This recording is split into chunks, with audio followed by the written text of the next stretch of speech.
NEET UG परीक्षा में paper leak और परीक्षा में गड़बड़ियों को लेकर सीजेपी का प्रोटेस्ट हुआ। प्रोटेस्ट शांत हुआ। शिक्षा मंत्री ने इस्तीफा दिया। मामला सुप्रीम कोर्ट तक पहुंचा। 28 जुलाई को सुप्रीम कोर्ट ने सीजेपी से जुड़े छात्र प्रदर्शन के दौरान गिरफ्तार या फिर हिरासत में लिए गए ऐसे छात्रों को राहत भी दे दी जिनका कोई आपराधिक रिकॉर्ड नहीं है। कोर्ट ने कहा था कि ऐसे छात्रों को रिहा किया जाए और फिलहाल उनके खिलाफ एफआईआर के आधार पर कोई कोर्सिव एक्शन यानी कि जबरन कार्रवाई ना की जाए। लेकिन कहानी यही खत्म नहीं हुई।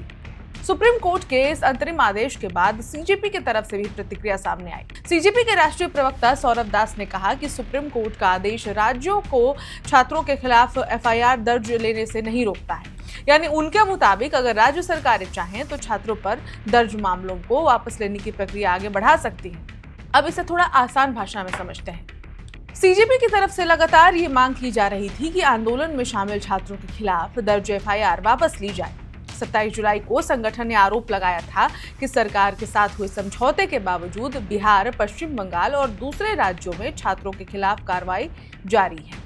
सीजेपी ने यह भी चेतावनी दी थी कि अगर छात्रों के खिलाफ कार्रवाई बंद नहीं हुई तो आंदोलन दोबारा शुरू किया जा सकता है। दरअसल इस पूरे विवाद की शुरुआत छात्रों के उस आंदोलन से हुई जिसमें नीट यूजी में कथित पेपर लीक और परीक्षा व्यवस्था में गड़बड़ियों को लेकर शिक्षा मंत्री के इस्तीफे समेत कई मांगे उठाई गई। 20 जुलाई को दिल्ली में प्रदर्शन ने बहुत बड़ा रूप ले लिया था। प्रदर्शनकारी संसद की तरफ बढ़ गए। इसके बाद पुलिस के साथ उनका टकराव हुआ। ऐसी स्थितियां बनी कि लाठीचार्ज हुआ, जिसके बाद पुलिस और प्रदर्शनकारियों में भिड़ंत भी हो गई। इसके बाद पुलिस कार्रवाई हुई, छात्रों की गिरफ्तारी हुई और कथित बल प्रयोग को लेकर सवाल उठे। यही मामला बाद में सुप्रीम कोर्ट पहुंचा। शुरुआत में सुप्रीम कोर्ट ने प्रदर्शन के दौरान पुलिस कार्रवाई से जुड़े मामले में तत्काल हस्तक्षेप करने से इनकार कर दिया था। 24 जुलाई को सीजेआई सूर्यकांत ने यह भी स्पष्ट किया कि जिस याचिका की बात की जा रही है वो वास्तव में अदालत में दाखिल ही नहीं हुई थी और केवल एक वकील की ओर से रिप्रेजेंटेशन दिया गया था। लेकिन 28 जुलाई की सुनवाई में तस्वीर कुछ अलग दिखाई दी। 3 जजों की बेंच ने छात्रों की गिरफ्तारी और पुलिस कार्रवाई से जुड़े मामलों को गंभीरता से लेते हुए कई अंतरिम निर्देश दिए। कोर्ट ने नाबालिग छात्रों और ऐसे छात्रों को रिहा करने का उनको कहा जिनका कोई आपराधिक रिकॉर्ड नहीं है। साथ ही प्रदर्शन से जुड़े सीसीटीवी, ड्रोन और बॉडी कैम फुटेज तथा वायरलेस कम्युनिकेशन रिकॉर्ड सुरक्षित रखने के निर्देश भी दिए गए। छात्रों का निजी डेटा सार्वजनिक नहीं करने को भी कहा गया।